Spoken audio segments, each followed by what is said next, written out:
మీరు కొత్త బట్టలు వేసుకున్నారనుకోండి, ఏం ఆశిస్తారు? ఎదుటి వారికి ఇది నచ్చుతుందా, ఎవరు నన్ను అభినందిస్తారు, ఎవరు అప్రిషియేట్ చేస్తారు, ఎవరు ఇంప్రెస్ అవుతారు అని మనం ఆలోచిస్తాం.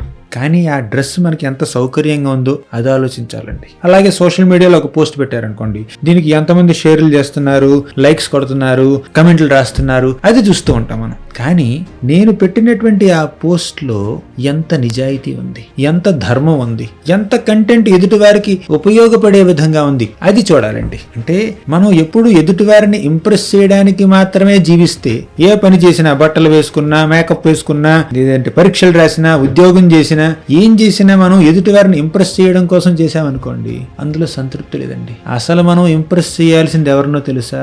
భగవంతుణ్ణి. ఆయన ఎలా ఇంప్రెస్ చేస్తారండి? మనం నిస్వార్థంగా మనం భక్తి మార్గాన్ని ఆచరించి ఆయన్ని మెప్పిస్తే అప్పుడు మనం సుఖంగా ఉంటాం. మన సుఖాన్ని చూసి, మన ఆనందాన్ని చూసి ఆయన ఇంప్రెస్ అవుతాడండి. ఆయనకి మనం చేయాల్సిన అవసరం లేదు. కానీ మనం ఆధ్యాత్మిక జీవనంలో చక్కగా ఉంటే అప్పుడు ఆయన ఇంప్రెస్ అవుతాడండి. ఆయన్ని ఇంప్రెస్ చేయడానికి ప్రయత్నించండి.